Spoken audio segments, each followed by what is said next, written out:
अवसर की पहचान। पहाड़ी क्षेत्र में नदी किनारे एक छोटा सा गांव बसा हुआ था। उस गांव के लोग बहुत धार्मिक प्रवृत्ति के थे। गांव के मध्य स्थित मंदिर में सभी गांव वाले दैनिक पूजा अर्चना करते थे। उस मंदिर की देखभाल की जिम्मेदारी वहां के पुजारी पर थी। जो मंदिर परिसर में ही निवास करता था, वह सुबह से लेकर रात तक ईश्वर की अर्चना में लीन रहता था।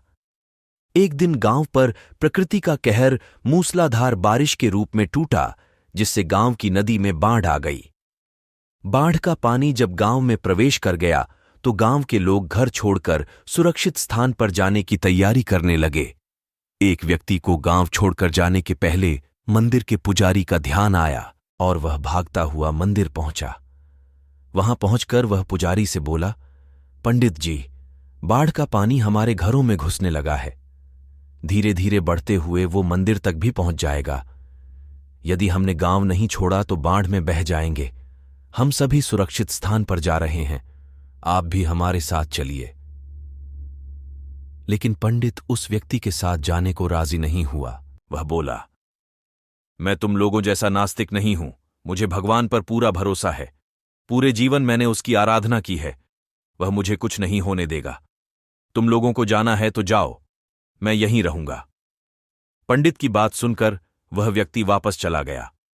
पंडित भगवान की प्रार्थना में लीन हो गया। कुछ ही देर में बाढ़ का पानी मंदिर तक पहुंच गया। बढ़ते बढ़ते वह पंडित के कमर तक पहुंच गया। ठीक उसी समय एक आदमी नाव लेकर वहां आया और पंडित से बोला, पंडित जी, मुझे गांव के एक आदमी ने बताया कि आप अब भी यहीं हैं। मैं आपको लेने आया हूं, चलिए नाव पर बैठिए। पंडित ने वही बात नाव वाले व्यक्ति से भी कही जो उसने पहले व्यक्ति से कही थी, और जाने से इनकार कर दिया। नाव लेकर आया व्यक्ति चला गया। कुछ देर में पानी मंदिर के छत तक पहुंच गया। भगवान को मदद के लिए याद करता हुआ पंडित मंदिर के सबसे ऊंचे शिखर पर जाकर खड़ा हो गया। तभी वहां एक सुरक्षा दल हेलीकॉप्टर से आया और पंडित को बचाने के लिए रस्सी फेंकी। लेकिन पंडित ने वही बात दोहराते हुए रस्सी पकड़ने से इनकार कर दिया। सुरक्षा दल का हेलीकॉप्टर दूसरों को बचाने आगे चला गया। अब बाढ़ का पानी मंदिर के शिखर तक आ गया था। वहां खड़ा पंडित डूबने लगा। डूबने के पहले वह भगवान से शिकायत करते हुए बोला, भगवान, मैंने पूरा जीवन तुझे समर्पित कर दिया। मैंने तुझ पर इतना विश्वास रखा, फिर भी तुम मुझे बचाने नहीं आए।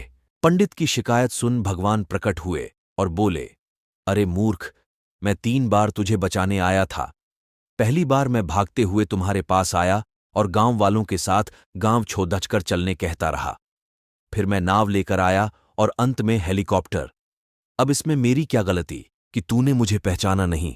पंडित को अपनी गलती समझ में आ गई, लेकिन तब तक बहुत देर हो चुकी थी। सीख, जीवन में अवसर बिना बताए दस्तक देते हैं। हम उन्हें पहचान नहीं पाते और जीवन भर शिकायत करते रहते हैं कि अच्छा और सफल जीवन जीने का हमें अवसर ही प्राप्त नहीं हुआ। इसीलिए अवसर किसी भी रूप में सामने आए, उसे अपने हाथ से ना जाने दें। कहानी अच्छी हो तो एक शेयर जरूर करिए।